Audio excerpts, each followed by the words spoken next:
akuntansi merupakan sarana untuk mendokumentasikan segala bentuk perubahan dalam satu akun lantaran adanya transaksi keuangan.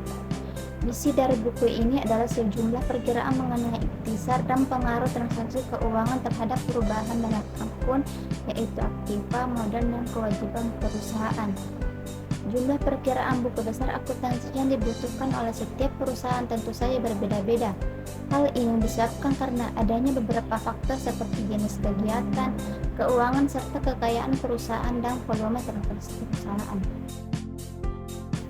Jenis-jenis buku besar akuntansi. Yang pertama, buku besar umum atau general ledger. Buku besar umum merupakan yang berisi berbagai perkiraan yang tiap bagian dari diri sendiri. Beberapa di antaranya berisi seperti periode tertentu seperti kas, piutang, modal, serta persediaan utang. Buku besar jenis ini merupakan sebuah pedoman yang memiliki pengaruh dari transaksi pada perubahan modal dan perusahaan, termasuk aktiva serta kewajiban sebuah perusahaan. Yang kedua, buku besar pembantu. Buku besar pembantu biasanya banyak disebut sebagai tambahan. Dalam buku besar pembantu terdapat rekening-rekening secara khusus mencatat utang usaha dan piutang secara detail. Yang ketiga, buku besar kreditor. Buku besar kreditor satu ini hanya mengumpulkan berbagai informasi dari satu jurnal saja, yaitu jurnal pembelian. Tujuan adanya buku besar kreditor agar dapat memberi pengetahuan tentang perusahaan berhutang kepada pemasok mana saja. Jumlah uang yang dihitung tersebut pun butuh dihitung ketika menerapkan cara membuat buku besar perusahaan dagang. Buku besar ini bisa kamu pakai, salah satunya disesuaikan dengan kebutuhan. Yang keempat, buku besar debitur. Secara garis besar, buku besar debitur sangat berbeda dengan buku besar perusahaan. Salah satu perbedaannya, buku besar debitur hanya dapat mengumpulkan informasi dari jurnal atau catatan penjualan. Pengumpulan informasi tersebut agar dapat memberi pengetahuan tentang pelanggan yang melakukan hutang di dalam bisnis dan berapa jumlahnya. Buku besar akuntansi terdapat 4 fungsi. Buku besar akuntansi bagi seorang akuntansi diantaranya: 1. Sebagai alat atau meringkas segala data transaksi yang berasal dari jurnal umum. 2. Sebagai alat dalam pergolongan data keuangan yang mengetahui keadaan rekening yang sebenarnya, apakah ada perbedaan atau tidak. 3. Sebagai dasar penggolongan transaksi yang terdapat pada jurnal umum atau jurnal umum.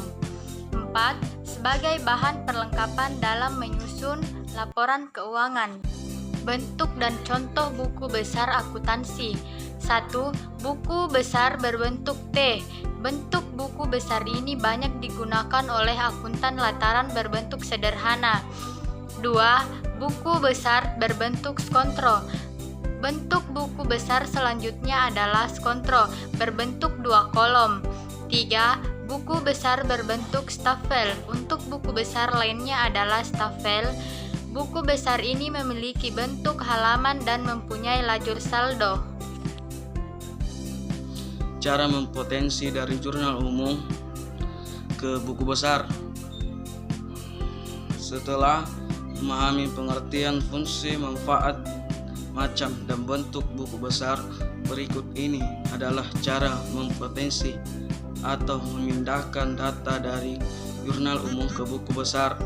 Yang perlu diketahui: 1. Pindahkan tanggal transaksi pada jurnal umum ke dalam kolom tanggal pada buku besar. 2. Pindahkan jumlah debit dan jumlah kredit pada jurnal umum ke dalam kolom debit dan kredit pada buku besar. 3. Masukkan nomor halaman pada jurnal dan kolom referensi dan dalam buku besar. Pindahkan informasi dan keterangan singkat dapat jurnal umum ke dalam buku besar. Kesimpulan: secara ringkas dapat disimpulkan bahwa buku besar perusahaan jasa adalah alat yang digunakan untuk mencatat seluruh perubahan yang terjadi dalam suatu akun dikarenakan adanya transaksi keuangan Pembuatan buku besar merupakan proses penting yang perlu dilakukan dalam menyusun laporan keuangan. Kesalahan yang terjadi pada proses ini akan menimbulkan efek domino pada proses selanjutnya.